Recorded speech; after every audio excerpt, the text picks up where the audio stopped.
Handicapper Steve here, handicapping the racing from Keeneland Racecourse here on Wednesday. It is the 8th of October, 2025. Gonna look at the 8th race from Keeneland, but before I get on to that, remember to please follow me on Twitter at Horse Racing Kid 5 for more selections for race courses around the world, and I mean it around the world.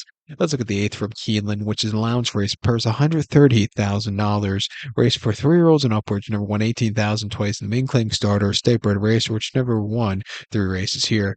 We have a field of 11 horses going 1,700 meters or mile 16th on the turf course. I'm going to go with the number 9 horse, taking a shot with the 9 horse English Channel. I'm going to go 9768 in the superfecta, 9768 super, top selection 9 horse English Channel. 4-year-old going by English Channel here. Wayne Catalano trains, Ben Curtis gets the mount. The horse's most recent appearance came the 11th of September at Churchill, mile 16th and optional 80 on the grass course, finished third by half length. It was his first start since May, so he probably need the race that day, but he settled well towards the pack.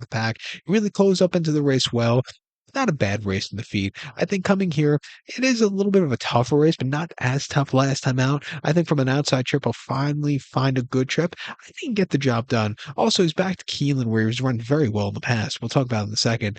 Last time out, or two back, he ran horribly on the 10th of May locally. Mile in the 8th and an optional 80 claimer. He finished in the 11th by 8 and a quarter lengths. The winner Corruption's a decent horse. This horse was just wide, just never getting into it. Also, they could have went a little bit quicker. They kind of went a little bit slow on the turf course. And then first time winners here at Keeneland, mile in 16th, and allowance race for 195,000 with Ben Curtis up. The only time he rode the horse, it was to success, winning by 3/4 in length from track and trip.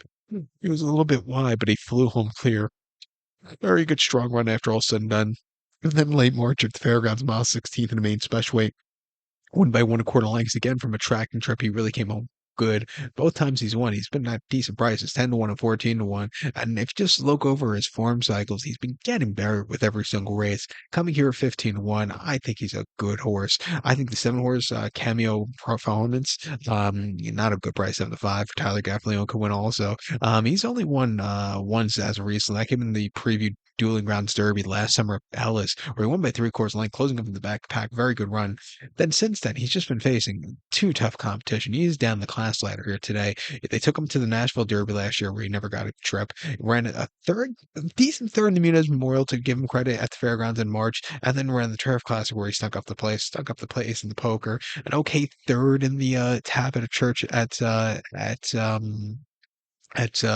Kentucky Downs a few weeks ago, but I do think back here to Keeneland, where he broke his main 2 seasons ago quite nicely, is where he wants to do his running. 7-5, I'll use him on the ticket, and even the 6-horse Gilded Kraken for Jose Ortiz. He won 3 back on the dirt at Saratoga quite nicely, and his turf efforts on the front end haven't been half bad. Refreshing to hear. I'll give him a shot on the late pick 4 ticket to end it off in the nightcap. But to recap my selection for the 8th from Keeneland, we're going to go take a shot with the 9-horse English Channel. Give kudos to the 7-horse Cameo Performance and the 6-horse Gilded Kraken, 9768 Super, 976 in the multi race. So good luck to all. Please follow me on Twitter at Horse Racing Kid 5. Good luck, everybody.